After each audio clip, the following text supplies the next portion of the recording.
ನಮಸ್ತೆ.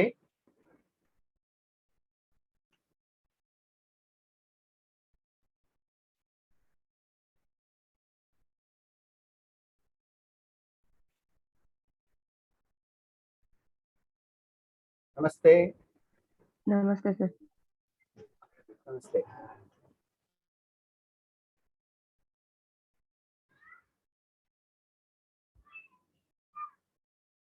ಇವತ್ತು ಸಾಕ್ಷಾತ್ ಕುಮಾರ ಸಂಭವದ ಚರ್ಚೆಯನ್ನು ಆರಂಭ ಮಾಡೋಣ. ಆರಂಭ ಮಾಡ್ಲಿಕ್ಕೆ ಮುಂಚೆ ಕೆಲವೊಂದು ಅಂಶಗಳು, ಕುಮಾರ ಸಂಭವದ ಬಗ್ಗೆ ಕೆಲವೊಂದು ಅಂಶಗಳು ತಿಳ್ಕೊಂಡ್ರೆ ಅನುಕೂಲ ಆಗ್ಬೋದು.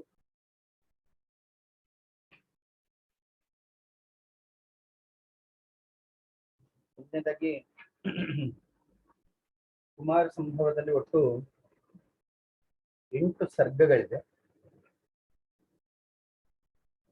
8 ಸರ್ಗಗಳು ಸಂಪೂರ್ಣವಾಗಿ ಕುಮಾರ ಅಂದ್ರೆ ಇಲ್ಲಿ ಕಾರ್ತಿಕೇಯ, ಅವನ ಜನನ, ಅದರ ಬಗ್ಗೆ ವರ್ಣನೆ ಇದೆ. ಮೊದಲನೇ ಸರ್ಗದಲ್ಲಿ ಹಿಮಾಲಯದ ವರ್ಣನೆ ಆರಂಭ ಆಗುತ್ತೆ. ಹಿಮಾಲಯ, ಇಲ್ಲಿ ಬರುವಂತಹ ಪ್ರಮುಖ ಪಾತ್ರಗಳಲ್ಲಿ ಹಿಮಾಲಯ, ಹಾಗೆಯೇ ಗಿರಿಜೆ ಅಂದ್ರೆ ಪಾರ್ವತಿ ಮತ್ತು ಶಿವ, ಇವು 3 ಪ್ರಮುಖ ಪಾತ್ರಗಳು ಅಂತ ಹೇಳ್ಬೋದು. ಹಾಗೆಯೇ ಮದನ ಅಂದ್ರೆ ಮನ್ಮಥ. ಮೊದಲನೇ ಸರ್ಗದಲ್ಲಿ ಹಿಮಾಲಯದ ವರ್ಣನೆ ತುಂಬಾ ವಿಸ್ತಾರವಾಗಿ ಕವಿ ಮಾಡಿದ್ದಾನೆ. ಅದಾದ್ಮೇಲೆ ಹಿಮಾಲಯದ ಪುತ್ರಿಯಾದಂತಹ ಗಿರಿಜೆ ಅಥವಾ ಪಾರ್ವತಿಯ ಜನನವಾಗ್ತದೆ. ಆಕೆಯ ಬಾಲ್ಯವನ್ನ ವಿವರಿಸಿದ್ದಾನೆ. ಪಾರ್ವತಿಯ ಸೌಂದರ್ಯ ವರ್ಣನೆಯನ್ನು ಮಾಡಿದ್ದಾನೆ. ತದನಂತರದಲ್ಲಿ ನಾರದರು ಬರ್ತಾರೆ. ನಾರದರು ಬಂದು ಹಿಮಾಲಯಕ್ಕೆ ಸಂದೇಶವನ್ನು ಕೊಡ್ತಾರೆ. ಪಾರ್ವತಿಯನ್ನ ಶಿವ ಸಾನ್ನಿಧ್ಯದಲ್ಲಿ ಶಿವನ ಸೇವೆಗೆ ನಿಯೋಜನೆ ಮಾಡ್ತಾನೆ ಹಿಮಾಲಯ ಪರ್ವತ. ಇಲ್ಲಿ ಹಿಮಾಲಯ ಪರ್ವತ ಅನ್ನೋದು ಕೇವಲ ಹಿಮಗಳ ಒಂದು ಸರಣಿ ಅಲ್ಲ, ಅದೊಂದು ಹಿಮಾಲಯ ಎನ್ನುವಂಥದ್ದು ಪಾರ್ವತಿಯ ತಂದೆ ಅನ್ನುವಂತಹ ಈ ಭಾವದಿಂದ ಇಲ್ಲಿ ಉಲ್ಲೇಖ ಮಾಡಲಾಗಿದೆ.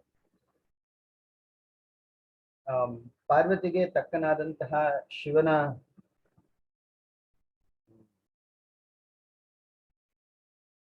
ಶಿವನೊಂದಿಗೆ ಪಾರ್ವತಿಯ ವಿವಾಹ ಆಗುತ್ತೆ ಅಂತ ಹೇಳಿ ನಾರದರು ಹಿಮಾಲಯಕ್ಕೆ ಸೂಚನೆಯನ್ನು ಕೊಡ್ತಾರೆ.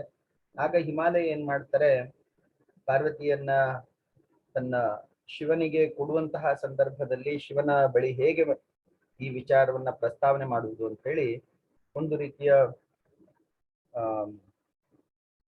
ಸಂಕೋಚವನ್ನ ಅಥವಾ ತಟಸ್ಥ ಭಾವನೆಯನ್ನು ಹೊಂದುವುದು ಒಳ್ಳೆಯದು ಅಂತ ಹೇಳಿ ತಟಸ್ಥ ಭಾವನೆಯನ್ನು ಹೊಂದ್ತಾನೆ. ಇದಿಷ್ಟು ಮೊದಲನೇ ಸರ್ಗದಲ್ಲಿ ಬಂದಿದೆ. ಎರಡನೇ ಸರ್ಗದಲ್ಲಿ ದೇವತೆಗಳೆಲ್ಲ ಬ್ರಹ್ಮಲೋಕಕ್ಕೆ ಬರ್ತಾರೆ. ಬ್ರಹ್ಮನನ್ನ ವರ್ಣನೆ ಮಾಡ್ತಾರೆ. ಬ್ರಹ್ಮ ದೇವರ ಮುಂದೆ ದೇವತೆಗಳು ತಮ್ಮ ದುಸ್ಥಿತಿಯನ್ನು ವರ್ಣನೆ ಮಾಡ್ತಾರೆ. ಆ ದುಸ್ಥಿತಿಯನ್ನು ವರ್ಣನೆ ಮಾಡ್ಲಿಕ್ಕೆ ಮುಂಚೆನೆ ಬ್ರಹ್ಮದೇವರು ಈ ದೇವತೆಗಳ, ಪ್ರಮುಖ ದೇವತೆಗಳ, ಅಗ್ನಿ, ವರುಣ ಮುಂತಾದಂತಹ ಪ್ರಮುಖ ದೇವತೆಗಳ ಸ್ಥಿತಿಯನ್ನ ನೋಡಿ, ನೀವು ಯಾಕೆ ಇಷ್ಟೊಂದು ದುಃಖದಲ್ಲಿದ್ದೀರಾ ಎಂಬಂತಹ ಭಾವನೆಯಲ್ಲಿ ಕೇಳ್ತಾರೆ. ಆಗ ತಾರಕಾಸುರನ ಕಾಟದಿಂದ ಅಥವಾ ಅವನ ಪೀಡೆಯಿಂದ ನಾವೆಲ್ಲ ಬಾಧಿತರಾಗಿದ್ದೇವೆ. ಆದ್ದರಿಂದ ಅವನನ್ನ ವಧಿಸಲಿಕ್ಕೆ ತಮ್ಮ ನೇತೃತ್ವ ಬೇಕು ಅಂತ ಹೇಳಿ ಬ್ರಹ್ಮನ ಬಳಿ ಎಲ್ಲರೂ ದೇವತೆಗಳು ಬಂದು ಪ್ರಸ್ತಾಪನೆಯನ್ನು ಮಾಡ್ತಾರೆ.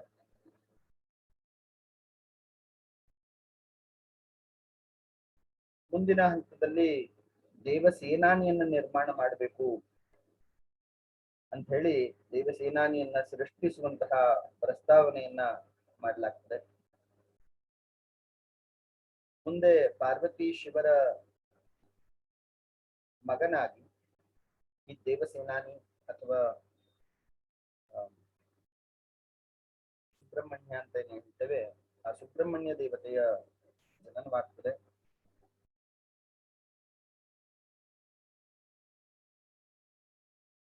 ಆಗ ಎಲ್ಲ ದೇವತೆಗಳು ಕೂಡ ಶಿವನನ್ನ ಈ ಸಮಸ್ಯೆಗೆ ಪರಿಹಾರ ರೂಪವಾಗಿ ಪ್ರಾರ್ಥಿಸಬೇಕು ಅಂತ ಹೇಳಿ ನಿರ್ಣಯ ಮಾಡ್ತಾರೆ. ಆಗಾಗ್ಲೇ ಶಿವ ತನ್ನ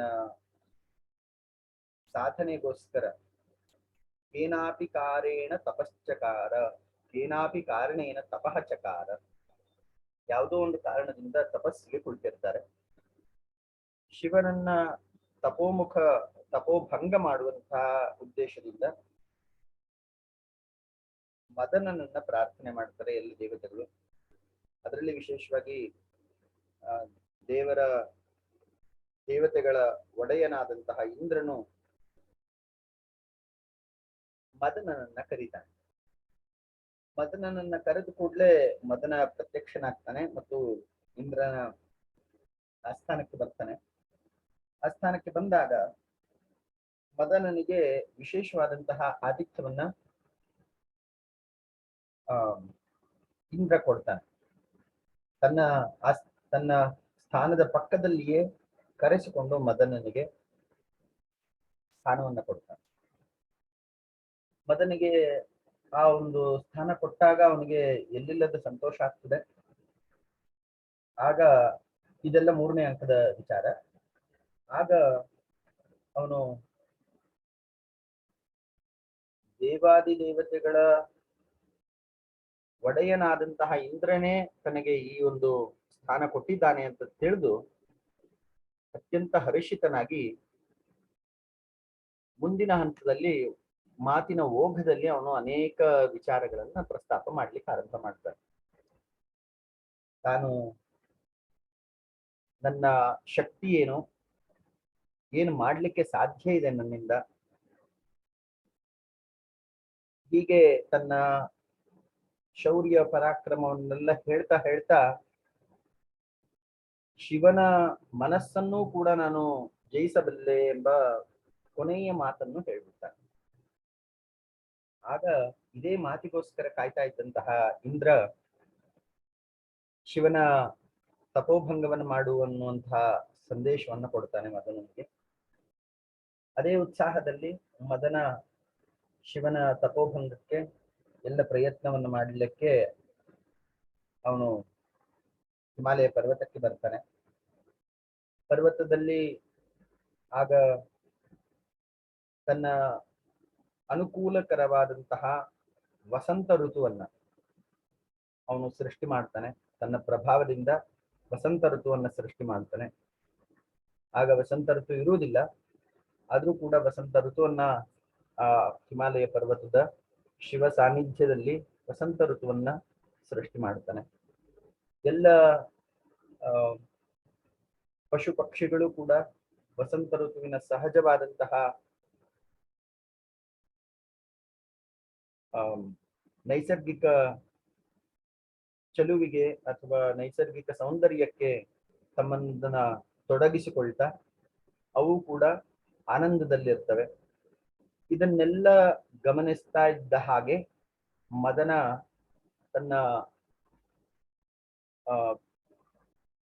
ಒಂದು ಬಾಣವನ್ನ, ಪುಷ್ಪ ಬಾಣವನ್ನ, ಮದನನಿಗೆ ಇನ್ನೊಂದು ಹೆಸರು ಪುಷ್ಪ ಬಾಣ, ಮನ್ಮಥನು ಪುಷ್ಪ ಬಾಣವನ್ನ ಶಿವನೆಡೆಗೆ ಪ್ರಯೋಗ ಮಾಡಬೇಕು ಅಂತ ಹೇಳಿ ಯೋಚನೆ ಮಾಡ್ತಿರ್ತಾನೆ.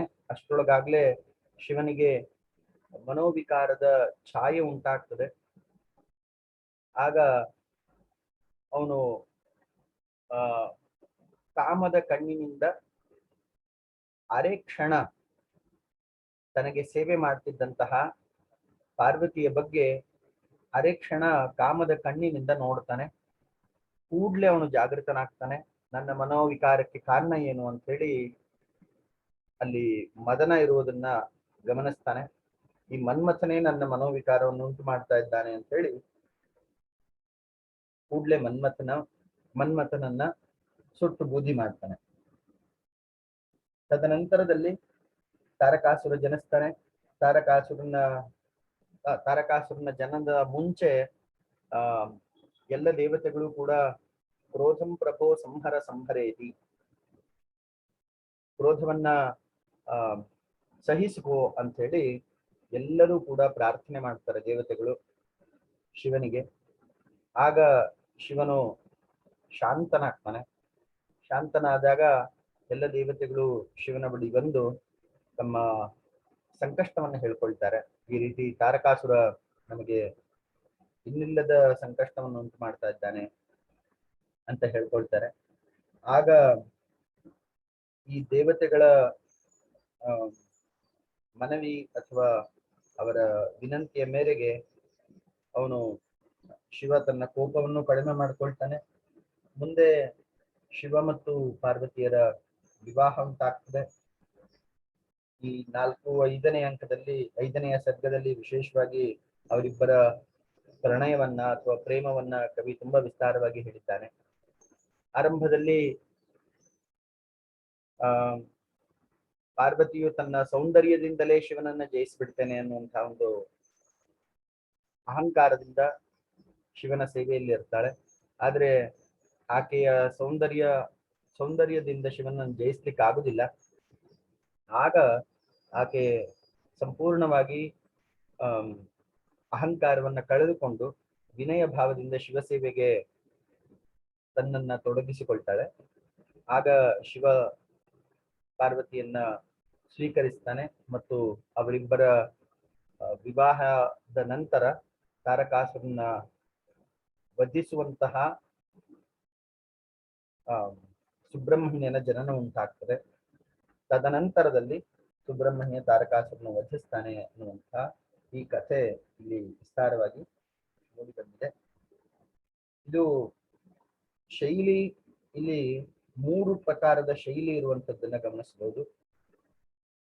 ಗೌಡಿ ಶೈಲಿಯಲ್ಲಿ ತುಂಬಾ ಸಮಾಸಗಳು, ಓಜಃ ಸಮಾಸ ಭೂಯಿಷ್ಠಂ, ಓಜಃ ಮತ್ತು ದೀರ್ಘವಾದಂತಹ ಸಮಾಸಗಳು ಗೌಡಿ ಶೈಲಿಯಲ್ಲಿ ಇರ್ತದೆ. ಪಾಂಚಾಲಿ ಶೈಲಿಯಲ್ಲಿ ಮಾಧುರ್ಯ ಮತ್ತು ಸರಳವಾದಂತಹ ಸಮಾಸಗಳು ಇರುತ್ತೆ. ವೈದರ್ಭಿ ಶೈಲಿಯಲ್ಲಿ ಪ್ರಸಾದ ಗುಣವಿದ್ದು ಅದು ಸಮಾಸ ರಹಿತವಾಗಿರ್ತದೆ ಅಂತ ಹೇಳಿ 3 ಪ್ರಕಾರದ ಶೈಲಿಯನ್ನ ನಾವಿಲ್ಲಿ ಗಮನಿಸಬಹುದು.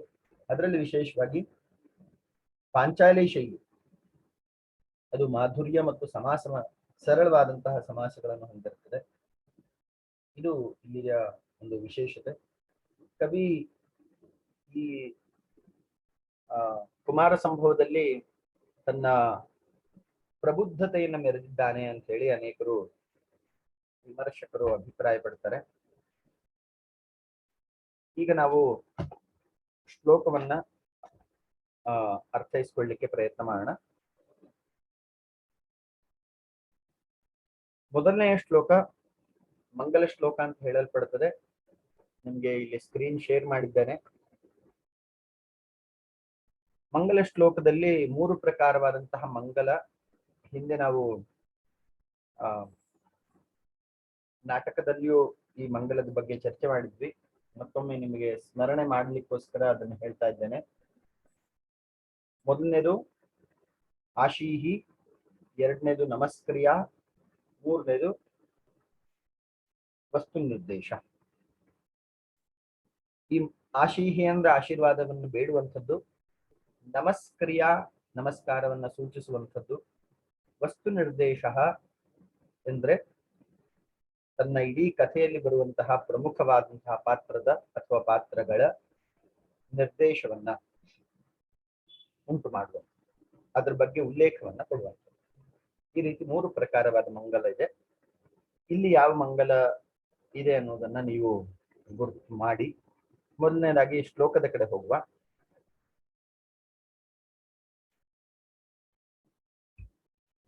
ಸ್ವಲ್ಪ ವಿಸ್ತಾರ ಮಾಡ್ತೇನೆ.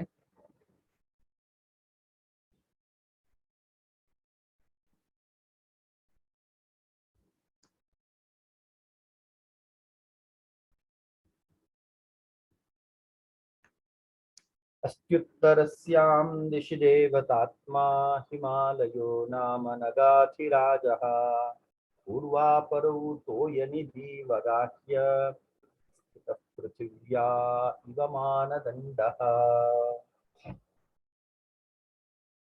अस्ति उत्तरस्यां दिशि देवतात्मा हिमालयः नाम नगाधिराजः पूर्वापरौ तोयनिधिवगाह्य स्थितः पृथिव्याः इव मानदण्डः। ಇದು ಪದವಿಧಾನ. ಅಸ್ತಿ ಉತ್ತರಸ್ಯಾಂ, ಅಸ್ತಿ ಅನ್ನುವಂತಹ ಶಬ್ದವನ್ನ ಕವಿ ಮೊದಲು ಪ್ರಯೋಗ ಮಾಡಿದ್ದಾನೆ. ಅಸ್ತಿ ಉತ್ತರಸ್ಯಾಂ ದಿಶಿ ದೇವತಾತ್ಮ, ಭಾರತದ ಉತ್ತರ ಭಾಗದಲ್ಲಿ ದೇವತಾತ್ಮನಾದಂತಹ ಹಿಮಾಲಯನು ಇದ್ದಾನೆ.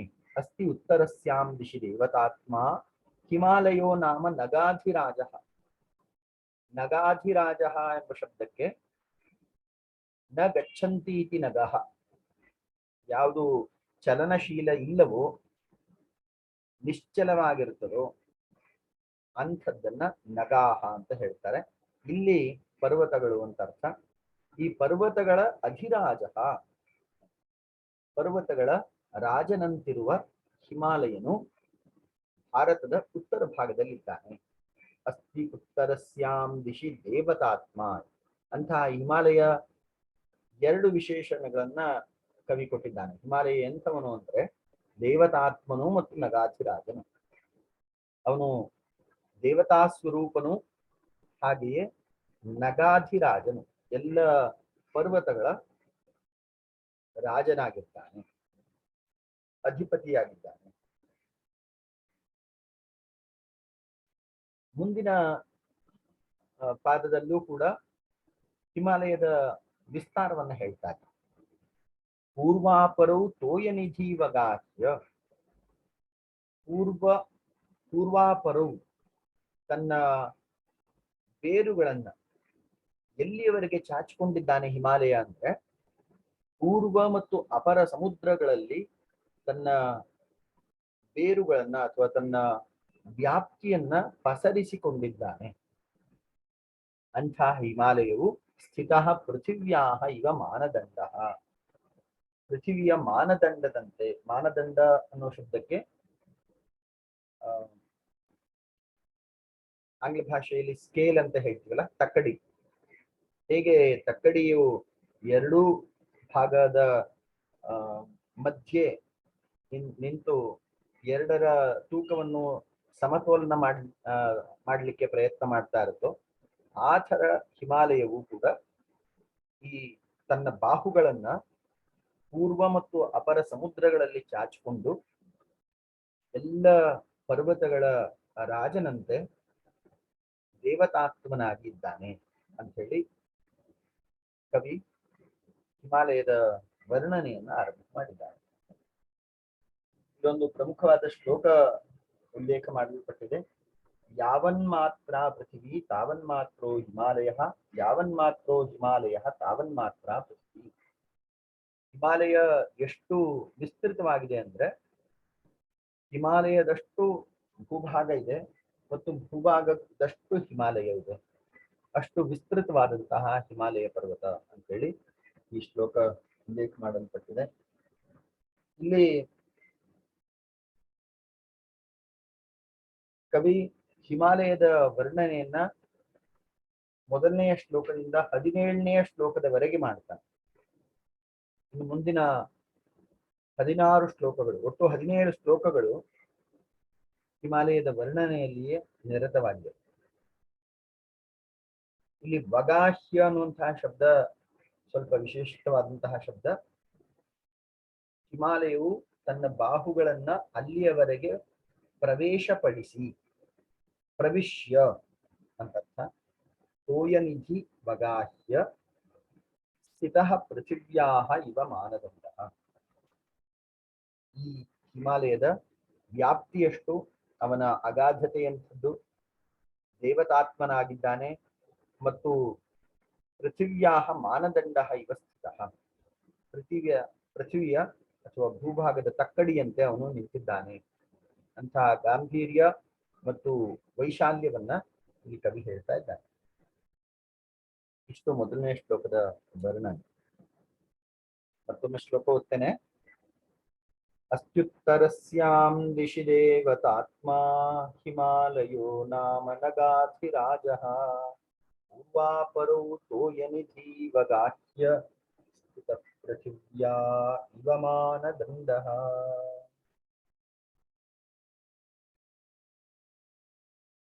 ಈ ಶ್ಲೋಕದಲ್ಲಿ ಅಥವಾ ಮುಂದಿನ ಯಾವುದೇ ಶ್ಲೋಕಗಳಲ್ಲಿ ನಿಮಗೆ ಸಂದೇಹಗಳು, ಪ್ರಶ್ನೆ ಈ ಥರದ್ದೇನೇ ಇದ್ರು ಕೇಳಬಹುದು. ಇಲ್ಲ ಅಂದ್ರೆ ನಾವು ಮುಂದುವರಿಸುವ. ಇನ್ನು ಎರಡನೇ ಶ್ಲೋಕ. ಯಂ ಸರ್ವಶೈಲಾ ಪರಿಕಲ್ಪ್ಯ ವತ್ಸಂ ನೀರೋ ಸ್ಥಿತೆ ದೋಗ್ಧರಿದೋಹ ದಕ್ಷೇ ಭಾಸ್ವಂತಿ ರತ್ನಾನಿ ಮಹೌಷಧಿಶ್ಚ ಋತೂಪದಿಷ್ಟಾಂ ಧರಿತ್ರೀಂ. ಯಂ ಸರ್ವಶೈಲಾಃ ಪರಿಕಲ್ಪ್ಯ ವತ್ಸಂ ನೀರೌ ಸ್ಥಿತೆ ದೋಗ್ಧರಿದೋಹದಕ್ಷೇ ಭಾಸ್ವಂತಿ ರತ್ನಾನಿ ಮಹೌಷಧೀಶ್ಚ ಋತೂಪದಿಷ್ಟಾಂ ದುದುಹುಃ ಧರಿತ್ರೀಂ. ಯಂ ಸರ್ವಶೈಲಾಃ ಪರಿಕಲ್ಪ್ಯ ವತ್ಸಂ. ಈ ಹಿಮಾಲಯ ಸಾಮಾನ್ಯನಾದಂತಹ ಒಂದು ಪರ್ವತ ಅಲ್ಲ ಇದು. ಇವನು ಮೇರು ಪರ್ವತದ ನಂತರದ ದ್ವಿತೀಯ ಸ್ಥಾನದಲ್ಲಿ ಇದ್ದಾನೆ ಅಂತ ಹೇಳ್ಬೋದು. ಇಲ್ಲಿ ಕವಿ ಒಂದು ಕಲ್ಪನೆಯನ್ನ ಕೊಟ್ಟಿದ್ದಾನೆ.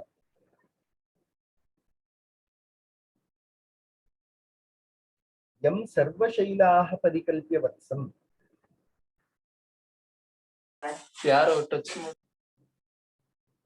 ಹರಿ ಓಂ. ಹಾ ಹೇಳಿ.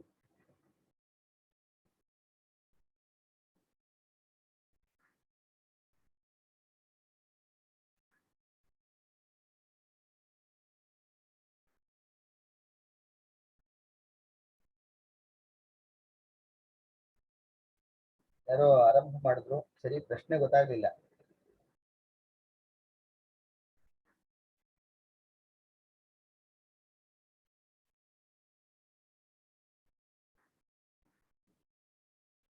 ಹರಿ ಓಂ.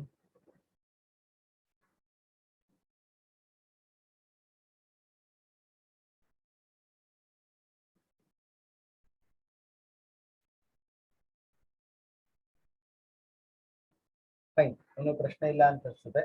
ಪ್ರಶ್ನೆ ಇದ್ರೆ ಕೇಳಬಹುದು, ಯಾವುದೇ ಸಂಕೋಚ ಇದೆ.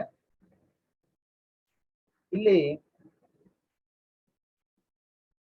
ಯಂ ಸರ್ವಶೈಲಾಃ ಪರಿಕಲ್ಪ್ಯ ವತ್ಸಂ ಮೇರೌ ಸ್ಥಿತೆ ದೋಗ್ಧರಿ ದೋಹದಕ್ಷೇ ಭಾಸ್ವಂತಿ ರತ್ನಾನಿ ಮಹೌಷಧೀಶ್ಚ ಋತೂಪದಿಷ್ಟಾಂ ದುದುಹುಃ ಧರಿತ್ರೀಂ. ಈ ಇಡೀ ಭೂಭಾಗವು ಗೋವು ಅಂತ ಹೇಳಿ ಒಂದು ಪರಿಕಲ್ಪನೆಯನ್ನ ಮಾಡಿದ್ರೆ, ಆ ಗೋವಿನ ಕರು ಹಿಮಾಲಯ ಅಂತ ಹೇಳಿ ಪರಿಕಲ್ಪನೆಯನ್ನ ಕವಿ ಕೊಟ್ಟಿದ್ದಾನೆ. ಯಂ ಸರ್ವಶೈಲಾಃ ಪರಿಕಲ್ಪ್ಯ ವತ್ಸಂ ಮೇರೌ ಸ್ಥಿತೆ ದೋಗ್ಧರಿ ದೋಹದಕ್ಷೇ. ಈ ಹಸುವಿನ ಹಾಲನ್ನ ಕರೆಯುವಂಥದ್ದು ಇದು ಮೇರು. ಮೇರೌ ಸ್ಥಿತೆ ದೋಗ್ಧರಿ ದೋಹದಕ್ಷೇ. ಈ ಮೇರು ಪರ್ವತವು ಹಸುವಿನ ಹಾಲನ್ನ ಕರೆಯುವಂತಹ ಗೋಪಾಲಕ ಎಂಬಂತಹ ಕಲ್ಪನೆ. ಹಾಗೆಯೇ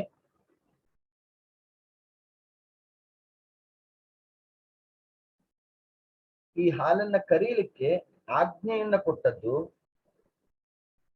ಭಾಸ್ವಂತಿ ರತ್ನಾನಿ ಮಹೌಷಧೀಶ್ಚ ಋತೂಪದಿಷ್ಟಾಂ ದುದುಹುಃ ಧರಿತ್ರೀಂ. ಋತು ಉಪದಿಷ್ಟಾಂ. ಋತು ಮಹಾರಾಜ, ಋತು ಮಹಾರಾಜನ ಆಜ್ಞೆಯಂತೆ, ಪೃಥ್ವಿಯ ಒಡೆಯನಾದಂತಹ ಪೃಥು ಮಹಾರಾಜನ ಆಜ್ಞೆಯಂತೆ ಈ ಗೋಪಾಲಕನಾದಂತಹ ಮೇರು ಪರ್ವತವು ಪೃಥ್ವಿಯ ಅಂದ್ರೆ ಪೃಥ್ವಿ ಸದೃಶವಾದಂತಹ ಗೋವಿನ ಹಾಲನ್ನ ಕರೆದನು. ಈ ಗೋವಿನ ಕರುವೇ ಹಿಮಾಲಯ ಅಂತ ಹೇಳಿ ಇಲ್ಲಿ ಕವಿ ಹಿಮಾಲಯವನ್ನ ಕರುವಿಗೂ, ಪೃಥ್ವಿಯನ್ನ ಗೋವಿಗೂ, ಗೋಪಾಲಕನನ್ನ ಮೇರುವಿಗೂ, ಪೃಥು ಮಹಾರಾಜ ಯಾರ ಹೆಸರಿನಿಂದ ಪೃಥ್ವಿ ಅನ್ನುವಂತಹ ಶಬ್ದ ಉಂಟಾಯಿತು ಅಂತಹ ಪೃಥು ಮಹಾರಾಜನನ್ನ ಆಜ್ಞೆಯಂತೆ ಈ ಮೇರು ಪರ್ವತವು ಪೃಥ್ವಿಯ ಹಾಲನ್ನ ಕರೆಯಿತು ಅಂತ ಹೇಳಿ ವರ್ಣನೆಯನ್ನ ಕೊಟ್ಟಿದ್ದಾರೆ. ಇಲ್ಲಿ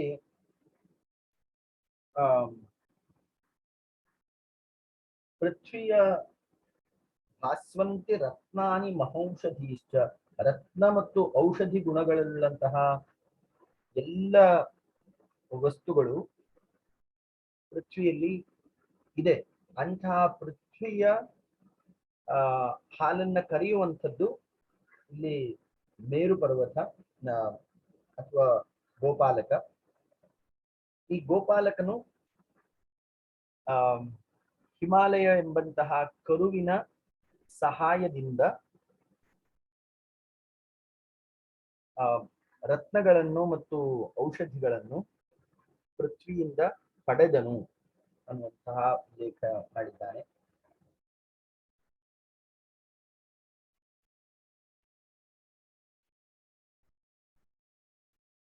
ಇಲ್ಲಿ ಪ್ರಮುಖವಾಗಿ ಈ ಕರುವಿನ ಸಹಾಯ ಇಲ್ಲದೆ ಇದ್ರೆ ಹೇಗೆ ಹಸುವು ಹಾಲನ್ನ ಸ್ರವಿಸುವುದಿಲ್ಲವೋ, ಕರುವಿದ್ದಾಗ ಮಾತ್ರ ಹಸು ಹಾಲನ್ನ ಸ್ರವಿಸುತ್ತೆ ಮತ್ತು ಹಸುವಿನ ಮೊದಲ ಹಾಲು ಕರುವಿಗೆ ಸಲ್ಲುವಂಥದ್ದು.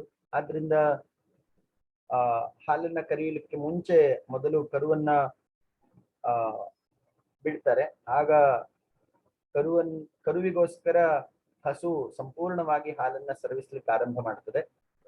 ಸ್ವಲ್ಪ ಕಾಲದ ನಂತರ ಹಸುವಿನ ಸ್ರವಿಸುವಿಕೆಯ ಆರಂಭವಾದ ನಂತರ ಸ್ವಲ್ಪ ಹಾಲನ್ನ ಕರುವಿಗೆ ಕೊಟ್ಟು ನಂತರ ಆ ಕರುವನ್ನ ಹಸುವಿನ ಮುಂದೆ ಕಟ್ತಾರೆ. ಆಗ ಆ ಹಸು ಕರುವನ್ನ ನೋಡ್ತಾ ತನ್ನ ಹಾಲನ್ನ ಸ್ರವಿಸ್ಲಿಕ್ಕೆ ಆರಂಭ ಮಾಡ್ತದೆ. ಇಲ್ಲಿ ಈ ಪೃಥ್ವಿಯಲ್ಲಿ ಇರುವಂತಹ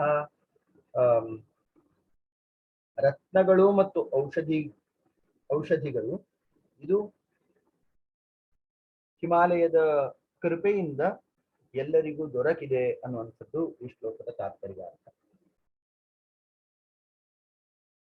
ಮತ್ತೊಮ್ಮೆ ಶ್ಲೋಕ ಓದ್ತೇನೆ.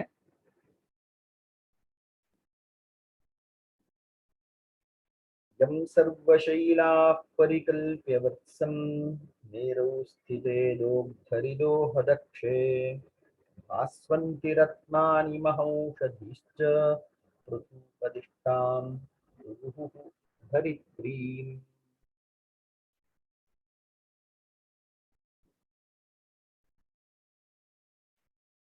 ಮುಂದೆ 3ನೇ ಶ್ಲೋಕ.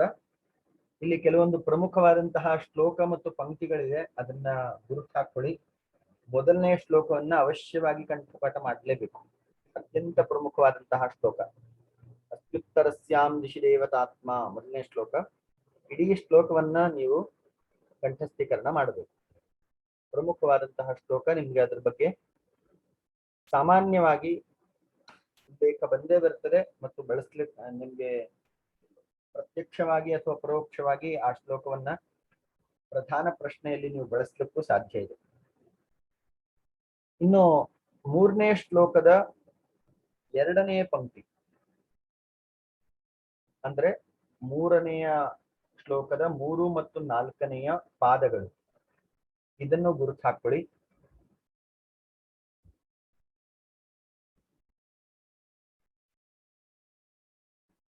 ಒಂದ್ಸಲ ಶ್ಲೋಕ ನೋಡೋಣ. ಅನಂತರತ್ನ ಪ್ರಭವಸ್ಯ ಯಸ್ಯ ಕಿಮಂ ನ ಸೌಭಾಗ್ಯ ವಿಲೋಪಿ ಜಾತಂ ಏಕೋ ಹಿ ದೋಷೋ ಗುಣಸನ್ನಿಪಾತೆ ನಿಮಜ್ಜತೀಂದೋಃ ಕಿರಣೇಷ್ವಿವಾಂಕಃ. ಇಲ್ಲಿ 3 ಮತ್ತು 4ನೇ ಪಂಕ್ತಿ ವಿಶಿಷ್ಟವಾದದ್ದು. ಅದನ್ನ ಮನನ ಮಾಡಬೇಕು. ಸಂದರ್ಭಕ್ಕೂ ಬರಬಹುದು ಅಥವಾ ಆ ಶ್ಲೋಕದ ಬಗ್ಗೆ ಉಲ್ಲೇಖವನ್ನು ಕೇಳಬಹುದು. 3 ಮತ್ತು 4ನೇ ಪಂಕ್ತಿ. ಇಲ್ಲಿ ಕವಿ ಏನ್ ಹೇಳಲಿಕ್ಕೆ ಹೊರಟಿದ್ದಾನೆ? ಅನಂತರತ್ನ ಪ್ರಭವಸ್ಯೇಸ್ಯ ಹಿಮಂ ನ ಸೌಭಾಗ್ಯ ವಿಲೋಪಿ ಜಾತಂ. ಹಿಂದಿನ ಶ್ಲೋಕದಲ್ಲಿ ಉಲ್ಲೇಖ ಮಾಡಿದ ಹಾಗೆ ಭಾಸ್ವಂತಿ ರತ್ನಾನಿ ಮಹೌಷಧೀಶ್ಚ ಅಂತ ಹೇಳಿದ್ರಲ್ಲ, ರತ್ನಗಳು ಮತ್ತು ಔಷಧಿ ಸಸ್ಯಗಳು ಅಥವಾ ಔಷಧಿ ಗುಣಗಳುಳ್ಳಂತಹ ಅನೇಕ ಸಸ್ಯಗಳನ್ನ ಈ ಹಿಮಾಲಯ ಪರ್ವತವು ಹೊಂದಿದೆ ಅನ್ನುವಂತಹ ಉಲ್ಲೇಖ ಹೇಳಿದ್ರು. ಈ ಶ್ಲೋಕದಲ್ಲಿ ಅನಂತ ರತ್ನ ಪ್ರಭವಸ್ಯ ಯಸ್ಯ, ಯಾವ ಹಿಮಾಲಯದಲ್ಲಿ ಅನಂತವಾದಂತಹ ಅನರ್ಘ್ಯ ರತ್ನಗಳು ಅಡಗಿವೆಯೋ, ಹಿಮಂ ನ ಸೌಭಾಗ್ಯ ವಿಲೋಪಿ ಜಾತಂ, ಅಂತಹ ಎಲ್ಲ ರತ್ನಗಳನ್ನ ಹೊಂದಿರುವಂತಹ ಹಿಮಾಲಯವು ಹಿಮದಿಂದ ಆಚ್ಛಾದನೆಗೊಂಡಿದೆ, ಹಿಮದಿಂದ ಆವೃತವಾಗಿದೆ. ಹಿಮಂ ನ ಸೌಭಾಗ್ಯ ವಿಲೋಪಿ ಜಾತಂ, ಹಿಮವು ಅಲ್ಲಿ ದೋಷ ಅಂತ ನೀವು ಗುರುತಿಸಬಾರದು. ಎಲ್ಲ ರತ್ನಗಳನ್ನು ಹೊಂದಿದೆ, ಆದ್ರೆ ಹಿಮವನ್ನ ತನ್ನ ಮೇಲೆ ಹಾಸಿಕೊಂಡಿದೆ. ಈ ಹಿಮದಿಂದ ಆವೃತವಾದಂತಹ ರತ್ನಗಳು ಉಳಿದವರಿಗೆ ಕಾಣುವುದಿಲ್ಲ, ಉಳಿದವರಿಗೆ ಅದರ ಫಲ ಸಿಗುವುದಿಲ್ವಲ್ಲ, ಆದ್ರಿಂದ ಹಿಮವೇ ದೊಡ್ಡ ಶತ್ರು ಅಥವಾ ಅವಗುಣ ಅಂತ ನೀವು ಪರಿಭಾವಿಸಬಾರದು ಅಂತ ಕವಿಯ ಆಶಯ. ಹಿಮಮ್ಮನ್ನ ಸೌಭಾಗ್ಯ ವಿಲೋಪಿ ಜಾತಂ. ಸೌಭಾಗ್ಯ ವಿಲೋಪಿ ಅಂದ್ರೆ ಸೌಂದರ್ಯ ಘಾತಕ ಅಂತ ಹೇಳಿ ಭಾವಿಸಬಾರದು. ಉದಾಹರಣೆ ತುಂಬಾ ಸೊಗಸಾಗಿದೆ. ಏಕೋ ಹಿ ದೋಷೋ ಗುಣಸನ್ನಿಪಾತೆ ನಿಮಜ್ಜತಿ ಇಂದೋಹೋ ಕಿರಣೇಶ್ವಿವಾಂಕಃ. ಹಿಮಾಲಯದಲ್ಲಿ ಯಾವುದೇ ಸಸ್ಯಗಳು ಬೆಳೆಯುವುದಿಲ್ಲ ಮತ್ತು ಈ ಎಲ್ಲ ರತ್ನಗಳಿದ್ರೂ ಕೂಡ ಹಿಮದ ಒಂದು ಪ್ರಭಾವದಿಂದ ಆ ರತ್ನಗಳು ಇದ್ರೂ ಹಿಮದ ಆ ರತ್ನಗಳನ್ನ ಆಚ್ಛಾದನೆ ಮಾಡಿಬಿಟ್ಟಿದೆ ಅಂತ ಹೇಳಿ ನೀವು ಅಲ್ಲಿ ದೋಷವನ್ನ ಎಣಿಸಬಾರ್ದು. ಯಾಕಂದ್ರೆ ಏಕೋಹಿ ದೋಷ ಗುಣ ಸನ್ನಿಪಾತೆ, ಅನೇಕ ಗುಣಗಳಿರ್ಬೇಕಾದ್ರೆ ಒಂದು ಸಣ್ಣ ದೋಷ ಇದ್ರೆ ಆ ಒಂದು ದೋಷವು ನಿಮಜ್ಜತಿ ಇಂದೋಹೋ ಕಿರಣೇಶು ಯುವಾಂಕ. ಹೇಗೆ ಇಂದುವಿನಲ್ಲಿ, ಇಂದು ಅಂದ್ರೆ ಚಂದ್ರ, ಚಂದ್ರನಲ್ಲಿ ಕಾಣುವಂತಹ ಈ ಕಪ್ಪಾದ ಛಾಯೆ, ಹೇಗೆ ಆ ಕಪ್ಪು ಛಾಯೆಯನ್ನ ನಾವು ಕಡೆಗಣಿಸಿ ಚಂದ್ರನನ್ನು ನೋಡಿ ಆನಂದಿಸ್ತೇವೋ, ಅದೇ ರೀತಿ ಒಂದೇ ಒಂದು ಅವಗುಣ ಅಥವಾ ದೋಷ ಇದೆ ಅನ್ನೋ ಮಾತ್ರಕ್ಕೆ ಅಲ್ಲಿರುವಂತಹ ಗುಣಗಳನ್ನ ನಾವು ಮರಿಬಾರದು. ಏಕೋಹಿ ದೋಷ ಗುಣ ಸನ್ನಿಪಾತೆ, ಗುಣಗಳ ಉಪಸ್ಥಿತಿಯಲ್ಲಿ ಒಂದು ದೋಷ ಇದ್ರೆ ಅಂತಹ ದೋಷವು ಗುಣಗಳನ್ನ ಮರೆಮಾಚಬಾರದು ಅಂತ ಹೇಳಿ ಇಲ್ಲಿ ಕವಿ ತುಂಬಾ ಸುಂದರವಾದಂತಹ ಮಾತನ್ನು ಹೇಳಿದ್ದಾನೆ. ಆದ್ದರಿಂದ ಈ 2 ಪಂಕ್ತಿ, ಏಕೋಹಿ ದೋಷೋ ಗುಣ ಸನ್ನಿಪಾತೆ ನಿಮಜ್ಜತಿ ಇಂದೋಹೋ ಕಿರಣೇಶು ಯುವಾಂಕ. ಆದ್ದರಿಂದ ಹಿಮಾಲಯ ಅಥವಾ ಹಿಮದ ರಾಶಿಯಿಂದ ಕೂಡಿದ್ರೂ ಕೂಡ ಅದು ದೋಷ ಅಲ್ಲ. ಈಗ ಒಬ್ಬ ವ್ಯಕ್ತಿ ಅನೇಕ ಗುಣಗಳನ್ನು ಹೊಂದಿದ್ದು ಅವನಲ್ಲಿ ಯಾವುದೋ ಒಂದು ಅವಗುಣ ಇದ್ರೂ ಕೂಡ ಅಂತಹ ಅವಗುಣವನ್ನ ಪರಿಗಣಿಸಬಾರದು, ಅವನ ಗುಣಗಳನ್ನ ಪರಿಗಣಿಸಬೇಕು ಅನ್ನುವಂಥದ್ದು ಈ ಕವಿಯ ವಿಚಾರ. ಈ ಶ್ಲೋಕದಲ್ಲಿ ಕವಿ ವಿಶೇಷವಾಗಿ ಆ ಗುಣವನ್ನ ಪ್ರಶಂಸೆ ಮಾಡಬೇಕು. ಗುಣಗ್ರಾಹಿ ಆಗ್ಬೇಕು ಅನ್ನುವಂತಹ ಮಾತನ್ನ ಹೇಳ್ತಾರೆ. ಗುಣಾಹ ಪೂಜಾಸ್ಥಾನಂ ಗುಣಿಷು ನಚಲಿಂಗಂ ನಚವಯಃ ಭವತಿ. ಗುಣಾಹ ಪೂಜಾಸ್ಥಾನಂ ಗುಣಿಷು ನಚಲಿಂಗಂ ನಚವಯಃ. ಗುಣಗಳನ್ನ ಗುರುತಿಸಬೇಕೇ ಹೊರತು ಅವಗುಣಗಳನ್ನು ಗುರುತಿಸಬಾರದು. ಹಾಗೆಯೇ ಆ ಹಂಸ ಕ್ಷೀರ ನ್ಯಾಯ ಅಂತಾನು ಉಲ್ಲೇಖ ಮಾಡ್ತಾರೆ. ಹಂಸ ಕ್ಷೀರ ನ್ಯಾಯ ಅಂದ್ರೆ ಹೇಗೆ ಹಂಸವು ಈಗಿನ ಕಾಲದಲ್ಲಿ ಹಂಸ ಇಲ್ಲ, ಅದು ಪ್ರಾಚೀನ ಕಾಲದಲ್ಲಿ ಇತ್ತು ಅಂತ ಕಾಣುತ್ತೆ. ಹಂಸವು ನೀರನ್ನ ಮತ್ತು ಹಾಲನ್ನ ಬೇರ್ಪಡಿಸಿ ಕೇವಲ ಹಾಲನ್ನ ಮಾತ್ರ ಸ್ವೀಕರಿಸಿ ನೀರನ್ನು ಬಿಡುತ್ತದೋ ಆ ತರ ಗುಣವನ್ನು ಮಾತ್ರ ಗ್ರಹಿಸಿ ಅವಗುಣಗಳನ್ನು ಬಿಡಬೇಕು ಅಂತ ಹೇಳಿ ಕವಿ ಸುಂದರ ಸಂದೇಶವನ್ನ ಕೊಟ್ಟಿದ್ದಾರೆ. ಗುಣಗ್ರಾಹಿಗಳಾಗಬೇಕು. ಸಾಮಾನ್ಯವಾಗಿ ದೋಷಗ್ರಹಣೆಯನ್ನೇ ನಾವು ಮಾಡ್ತೇವೆ, ಅಥವಾ ಮನುಷ್ಯ ಸಹಜ ಪ್ರವೃತ್ತಿಯು ದೋಷಗ್ರಹಣೆ, ಆದ್ರೆ ಗುಣಗ್ರಹಣೆಯನ್ನು ಮಾಡುವಂಥದ್ದು ಪ್ರಮುಖ ಅನ್ನುವಂತಹ ಸುಂದರ ಸಂದೇಶವನ್ನ ಇಲ್ಲಿ ಕೊಟ್ಟಿರೋದನ್ನು ನೋಡ್ಬೋದು. ಈಗ ನಮ್ಗೆ ಸಮಯ ಮುಗಿತಾ ಬಂದಿದೆ, ಮತ್ತೆ ರೀಜಾಯಿನ್ ಆಗೋಣ. ಪ್ರಾಯಶಃ ಒಂದು ದಿನದಲ್ಲಿ 5 ಶ್ಲೋಕಗಳು ಅಂತ ಇಟ್ಕೊಂಡ್ರೆ ನಮ್ಗೆ ಸರಿಯಾಗಬಹುದು. ಮತ್ತೊಮ್ಮೆ ಜಾಯಿನ್ ಆಗೋಣ. ಇನ್ನೊಂದು 8-19 ನಿಮಿಷ ಸಮಯ ಇದೆ.